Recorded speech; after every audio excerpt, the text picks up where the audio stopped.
What years did you race here at Watkins Glen? The first year was 1948. Then I came back in 49. In 50, I raced a different car than this one. I raced an old Indianapolis type two-man car, and also in 51. Those were disaster years. I didn't finish either one of those races, but the TC came back in 52, and that's the last time I raced it. I raced it here in at Elkhart Lake on the old race course at Elkhart and the old one here. So I guess it's famous for that because it was the last time they ran through town in both cases. And this is the first time you're racing the car since 52? First time I've raced in this car since 52, right. Yeah, I raced on up through 63 when my competition license with the sports car club expired, and that's when I stopped racing. I could have renewed it, but I had a family by then. I was in business. I really just didn't have time to race anymore, and it was a heck of a thing to have to quit. And then when I went to a vintage race in the spring of this year at Mid-Ohio, I saw what fun these guys were having. So I thought, well, geez, I might think about that. And I'd love to fix up an MGA or something like that to race, but I really don't want to race this old TC that much. It's paid its dues. It's done what it's supposed to do, and it's a treasure, and I'd like to keep it that way. And if I race it, I might hurt it. And really, those things do happen. The first time I raced here, I hurt it a little bit because I rolled it down in the Glen. Yeah, tell us about that. Well, I went through the Stone Bridge too fast on about the second lap. I had just passed Charlie Adams that did all the Adams Family cartoons, driving an old Mercedes. And I came down into the Stone Bridge way too fast, and it's a narrow bridge, and there's no way to set up for that next turn. And I got in there too hot, and the back end got away from me, and I got in a bunch of loose gravel. By the time I corrected it, I was over on the other side of the road, and there wasn't any road left. And I just ran out of road and rolled down into the Glen, simply. It's just 2.5 times. That's dumb, because even numbers put you back on your wheels. I landed upside down. And the crowd said, I wonder if he's dead. And I said, get it off of me, and you'll find out. And as soon as I said that, they flipped it back on its wheels. I had to sit there till the race was over. And then they finally got a wrecker down in there. I was kind of on a sandbar in the creek. And the wrecker king got a wrecker down there, and I took my left front wheel off, which wasn't hurt, put it on the right rear, and that way the wrecker could tow it back in because my two right side wheels were torn up pretty bad. They were kind of wobbly. But the car wasn't that hurt, and when I got back into the town at the Dodge garage there, I rolled it in there, and one of the guys that was with me ran out and tried to borrow a wheel, and Briggs Cunningham loaned us a spare, and we had a spare, so we put those two wheels on. And I checked the oil, and the car really wasn't hurt that bad. The windshield that I had was screwed into the cowl in front of me, and it, of course, was smashed, and so I had to take that off, and I kind of reshaped it on one of their grinders in there and drilled it and put it back on real quick. And they held up the Grand Prix until I could get the car ready. And I pulled out of the garage and right on the tail end of the Grand Prix start. And as soon as they saw me come out, they gave us the green flag and off we went. So in that race, I was pretty lucky. I guess I ended up 7th overall and second in my class. Phil Stiles finished right in front of me. And I don't like to, I don't want to sound like I'm bragging, but I really was gaining on him, and if the race had been a couple more laps, I think I'd have beat him. But according to the lap times that Bill Green just showed me, I was definitely running faster toward the end of the race than Phil was. And he was right in front of me when we finished, and it would have been fun to beat him, but I was happy with second place. How did you get started in racing? Well, I knew a number of race drivers around Louisville, guys that were racing sprint cars and midgets and things like that. Of course, really stock car racing hadn't even really started at that time, hardly. I knew these guys, and I had my TC, and Cam Argetsinger asked us at a meeting we had up in Indianapolis just before the 500 if anybody wanted to race up here at Watkins Glen, New York. He thought he could put something together, so I said, sure, I'd like to do that. And enough of us did that he got the thing going. And I entered it and brought my car up here on the back of a big old Dodge truck that I had. I had presence of mind enough to know I may not get home with it if I tried to drive it. And it's hard to drive them on 3 wheels, so I did the right thing. So, of course, at the end of the race, I had to give Briggs his wheel back, and I'd only left me with 3. So we loaded back on the truck and took it home, and I put it in the body shop and fixed it up. It really wouldn't hurt that bad. It was amazing. Those are tough cars. Was there a real competitive spirit as far as winning the race? Not really. Not really. We just did the best we could, and I don't. None of us really, Briggs and some of the guys like that, of course, had raced before. They raced even before World War II, and I had never driven a race before, so I really didn't know what to expect. But I was familiar enough with racing, and you know, with and talking with guys that had done it. In fact, I had tried some race cars on some of the oval tracks, not racing, but just driving them. And I knew what you had to do to, to race, and that wasn't any problem with that. In fact, I even made a shaker screen for the front of this like they did for the dirt track cars, just to keep the rocks and things out of the grill. And if you'll look at some of the early pictures of this car in competition at Watkins Glen in '48, it has a big screen out on the front of it and a big red reflector right in the middle of it. How would you compare racing through the street? Hold a second, I just ran out of battery. You can take the battery. Okay. So I rolling? Talk into your mic. 2, 3, 4. Okay. All right. You rolling? Rolling. How would you compare racing through the streets in the early days as compared to being on the track here now?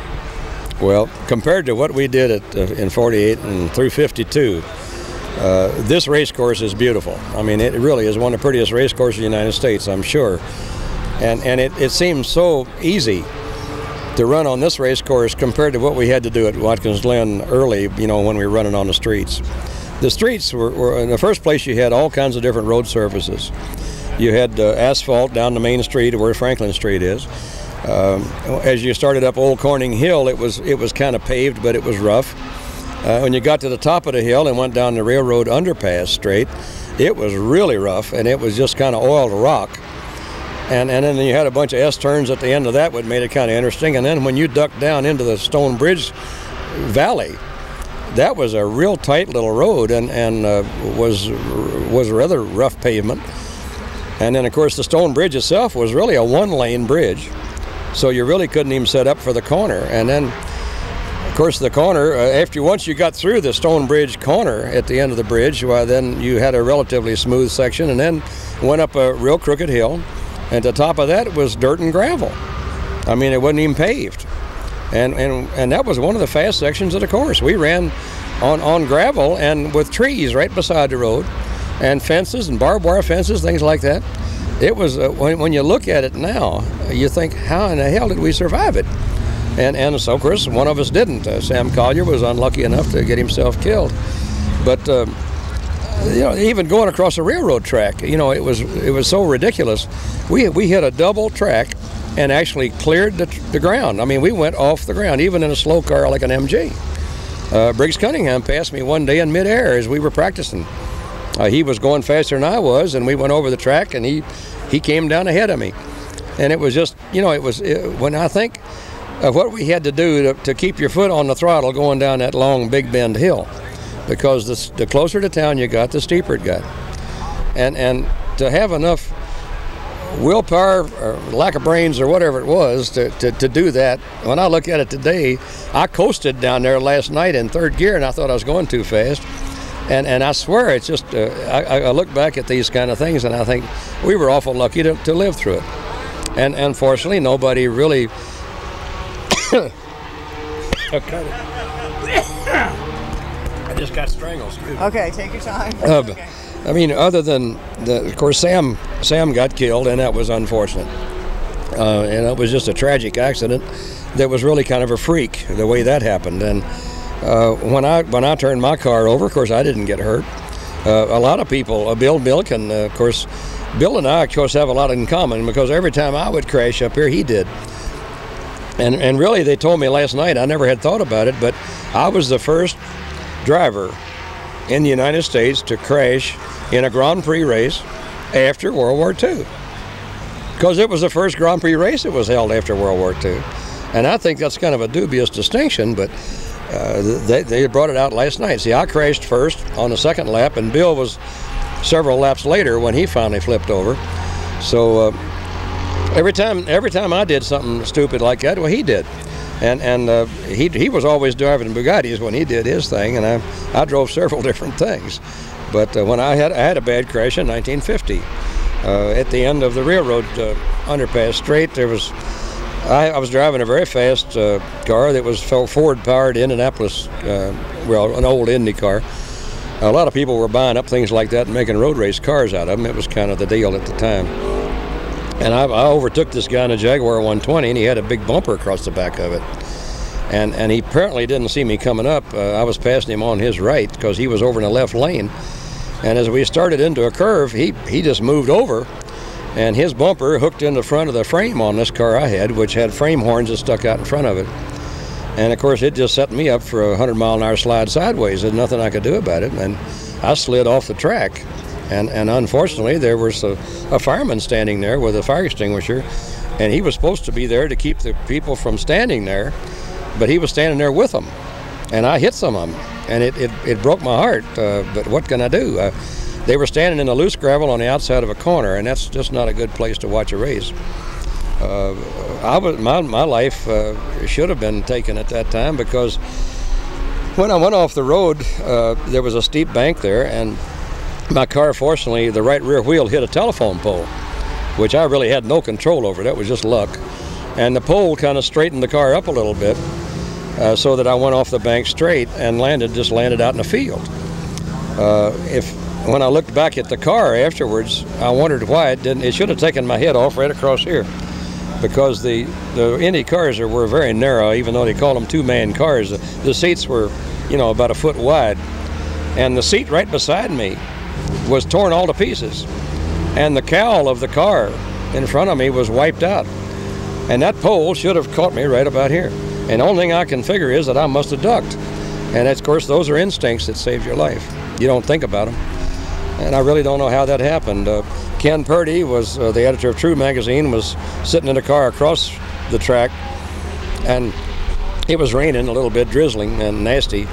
And Ken ran across the track and came over and got me and said, "Come sit in my car with me until the race is over," because he said, "I saw what happened, and I know you feel bad, but," he said, "it wasn't your fault. I saw what happened." And of course, that made me feel better than anything in the world he could have said, because I felt like a murderer. There was two people with broken legs, and the fire extinguisher was erupting there in foam, and it's just and there was a guy's pants legs hanging on one of my exhaust pipes, and I felt like I'd killed a bunch of people, but I really hadn't. But it was tragic, but what can I do? I mean, they shouldn't have been there, and it's really very sad.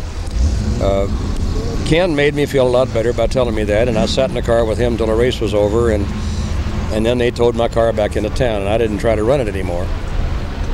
I fixed it up for the next year and came up here, and the engine went out on me, and so I didn't finish either race that I ran in that car up here. The car was very successful in some other races. In fact, I let a friend of mine drive it at Indianapolis one time at Stout Field, and he drove it beautifully, and the car was great on that kind of a course and did very well. He won the class and did everything real good with it. So it's a pretty good old car, but I never had any good luck with it, and I sold it. It's too bad I didn't keep it, because it would have been a very interesting automobile to have today. Speaking of interesting automobiles, what did it take to get this car prepared to be at the race here today? Well, it's almost unbelievable, but I really wasn't counting on bringing the car up here with me. It had been sitting in my garage for 20 years on blocks, and I had kept the engine oiled, and I'd, of course, drained the fuel tank and fogged it so that it didn't rust, and I had really taken pretty good care of it, and I even kept the tires aired up, and I kept the leather oiled up, and I kept a big MG mitten over it, and even the tires weren't deteriorating because they were covered up. Ozone and ultraviolet hadn't gotten to them. So the car was in a nice original condition, but the paint was starting to flake on it, and of course I had to paint it the color it is now after Watkins Glen 48. It originally was all black, but this is a 1948 Hudson color, this platinum that's on here now, and that's because a Hudson body shop actually did the repair work for me after 48. And I like that color, and I'm glad I picked it. I've never seen another car painted that color. My old Indy car was painted platinum after the 1950 wreck, And so those are the only 2 cars I had that were painted that way. But when we found this car, when they came and got it, actually Dan Smith and Ron Dilger, who have a company called Nationwide Auto Restorations, they came over one day to my house and with a big trailer and put the car on it and said, we're going to fix it up and we want you to help and we'll just all work on it and get it ready to take to Watkins Glen. And that's real friends that do things like that for you. And I worked with them over there at their little shop in Jeffersonville, Indiana, across from Louisville. And we slowly dismantled parts of it and rebuilt spring shackles and things. Everything that was made out of rubber had to be replaced. The motor mounts and radiator mounts, all hoses, belts, all those kind of things had to be replaced. The engine really wasn't that bad. We did put new rod bearings in it. It still needs a set of rings because I put racing rings in it years ago and they never did really do much oil control, but they're fast. And mechanically, the car was found. It has the original clutch, original transmission, differential, all of those are original. We had to rebuild the brake cylinders and the brake, flushed out all the brake system and the cooling system. But really, it was in remarkable condition. I got a kick out of Dan because he has a TC that came from Australia, and it's a little on the rough side. And he and I worked on the car together a lot, and we'd open up things like taking the floorboards out of my car, and he'd look in there and say, "Oh, so that's how that's supposed to be," because mine's original, and I even found some things on it I'd never seen before because I had never gotten into it that deep. It had never been dismantled like it was. We took the back fenders off, for instance, and sent them to a shop to be stripped because they had a lot of paint on them, and then repainted them, and we did things like that just to make it look better. But I took the seats home with me and really cleaned them up with some leather preservatives, and then when they were ready to put them back in, we brought them and put them back in the car, and those are original leather. Back at their shop, the original top is up in their storeroom now, and of course we didn't bring it with us, and the original side curtains even.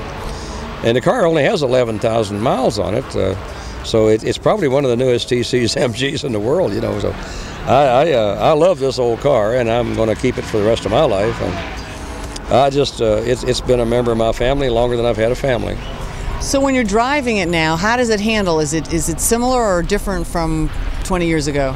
Well, I guess I had forgotten what an MG TC felt like because I had raced some cars that were a lot more sophisticated than that.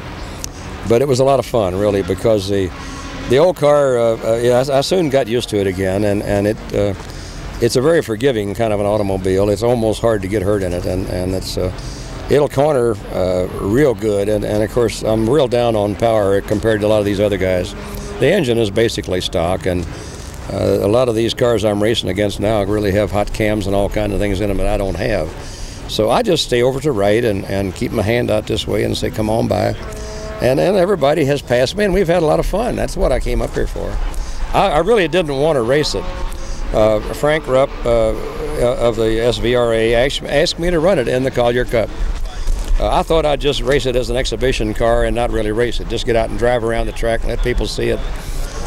But he said, I want you in the Collier Cup. So I had to get a medical and all this kind of stuff and apply for a racing license again. And of course now I'm a rookie in the SVRA, and they sent me a rookie permit to drive. I don't even have a license, it's a permit. When I drove in the sports car club, of course I had competition license number 7 to go with my car number 7, and it's kind of an interesting deal to come back to being a rookie again at 67 years old. But I'm having a lot of fun, and that's what I came up here for. I really just these guys that are having the MGs all around me here are great. They've got the 65 MGs here, and that's the biggest. I think that's the biggest collection of MGs ever raced in this country.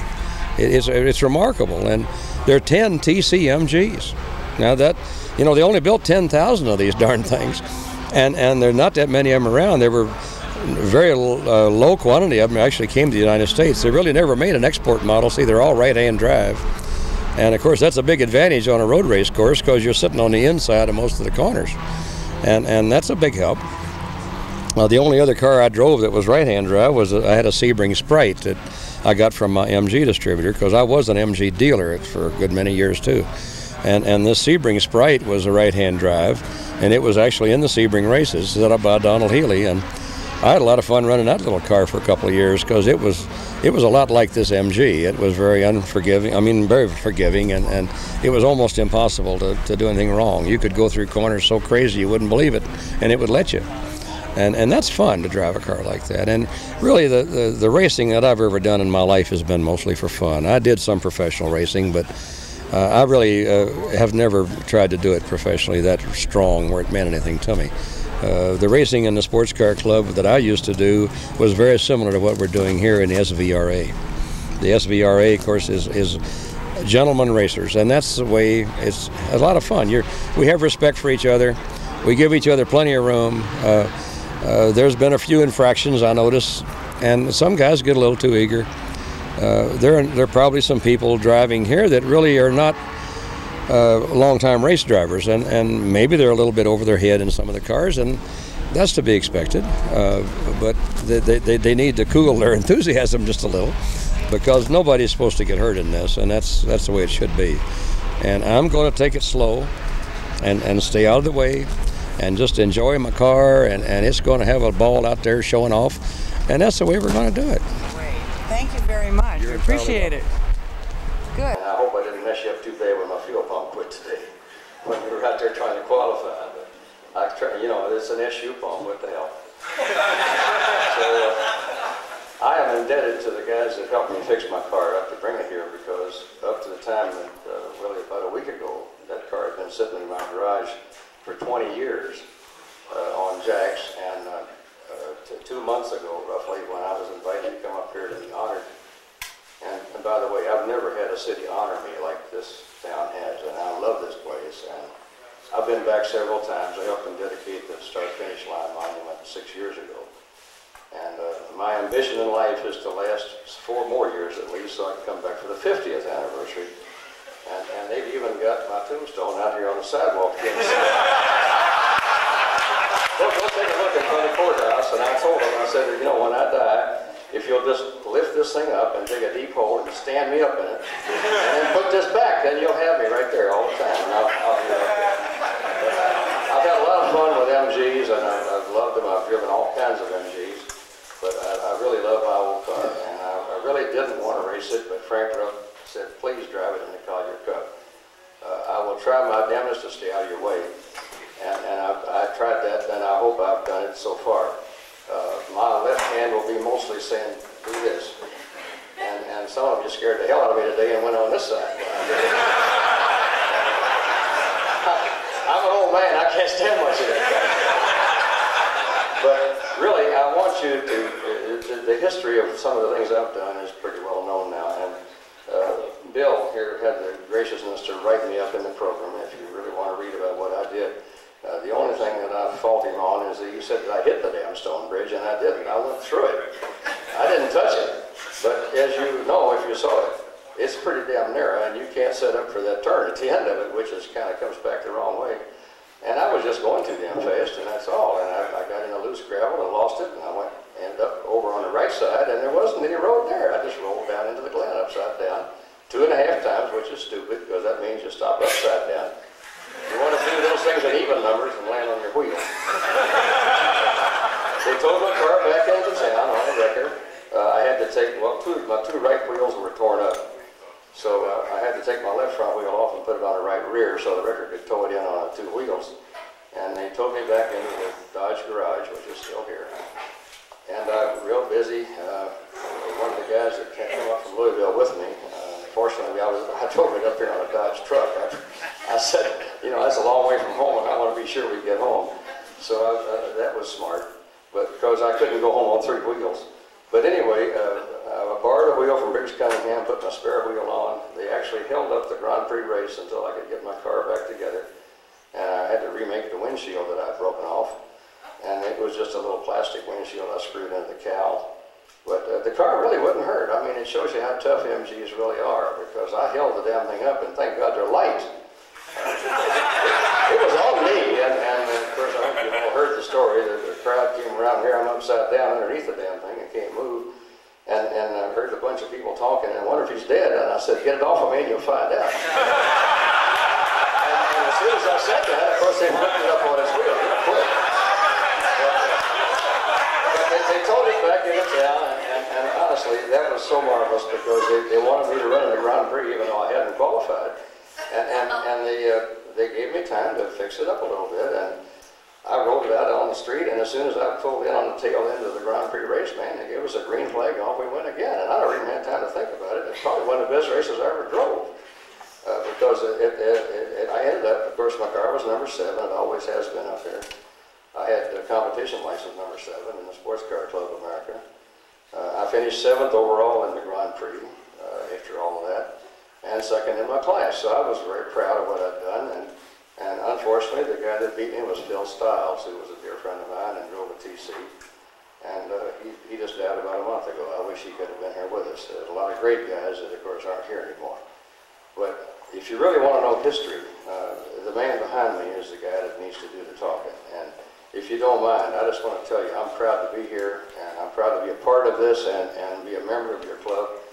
And after 46 years in the Sports Car Club, I wasn't really looking for a new club to join, but boy, when I saw you guys run up at Mid-Ohio, I said, hey, now that looks like a lot of fun. And you're racing the kind of cars I used to race. And I mean, when I rose from when they're new, of course, you'll have to use used cars. That's tough. But I've had a lot of fun with you, and I intend to keep on doing that. Don't expect to see my TC in many races because I really would like to kind of save that car. It's paid its dues the way I feel about it. So right now, I'd like to turn this over to this guy and let him talk to you about what's happened up here and really this is the greatest town in the world to preserve the history of road racing. The one thing that I found out yesterday that I got to repeat to you, it's really something. I never had thought about it, but I am the first driver of a Grand Prix car to turn over after World War II. Isn't that a wonderful distinction? The first one. Bill Milliken was